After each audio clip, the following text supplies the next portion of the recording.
నా కథ గుర్తు తెచ్చుకోండి.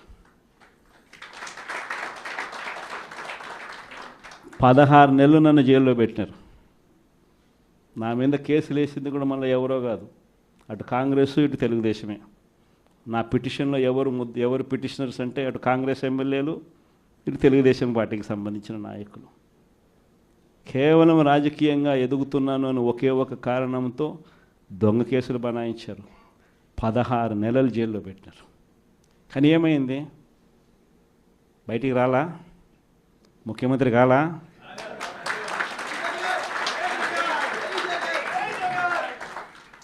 ప్రతి ఒక్కరు ఇది గుర్తుపెట్టుకోండి. ఎవరికైనా ఇంతే. మహా చేస్తే వీళ్ళు ఏం చేయగలుగుతారు? దొంగ కేసులు పెడతారు,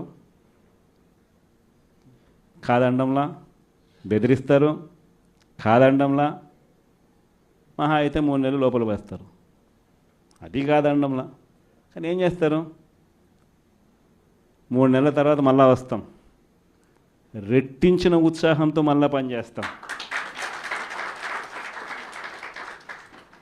ఎవరెవరైతే మిమ్మల్ని జైల్లో పెట్టే కార్యక్రమం ఎవరెవరైతే చేస్తారో, మంచి చేసిన వాళ్ళని గుర్తుపెట్టుకోండి, చెడు చేసిన వాడిని గుర్తుపెట్టుకోండి. ఇద్దరిని గుర్తుపెట్టుకోమని చెప్తాను. ఊరికే చూస్తూ ఊరుకోం. వైఎస్ఆర్ కాంగ్రెస్ పార్టీ బ్రతుకుతుంది. వైఎస్ఆర్ కాంగ్రెస్ పార్టీ ఈ రాష్ట్రాన్ని ఏలుతుంది అని కూడా సందర్భంగా చెప్తాను. మరో 30 సంవత్సరాలు ఏళ్తామని కూడా ఈ సందర్భంగా కూడా మరి గట్టిగా కూడా చెప్తాను. కాబట్టి ఎవ్వరూ కూడా వైఎస్ఆర్ కాంగ్రెస్ పార్టీకి సంబంధించిన ఏ కార్యకర్త వెంటికి కూడా పీకలేడు అని చెప్పి కూడా ఈ సందర్భంగా చెప్తాను. ఇది ప్రతి ఒక్కరూ గుర్తుపెట్టుకోండి.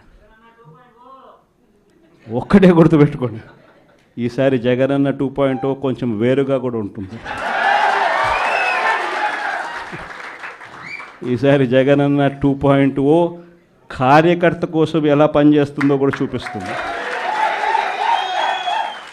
ఇది మాత్రం నేను ఖచ్చితంగా చెప్తా ఉన్నా.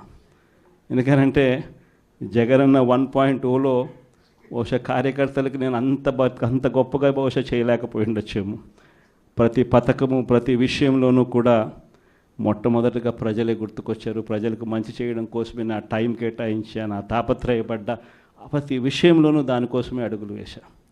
కానీ జగనన్న 2.0కి వచ్చేసరికి మాత్రం చంద్రబాబు నాయుడు కార్యకర్తలకు పెడతా ఉన్న ఇబ్బందులు చూసా, కార్యకర్తలు పడతా ఉన్న అవస్థలు చూసా, కార్యకర్తలు పడతా ఉన్న బాధను గమనించా. వీళ్ళ కోసం గట్టిగా మీ జగనన్న ఉంటాడని సందర్భంగా గట్టిగా చెప్తాను.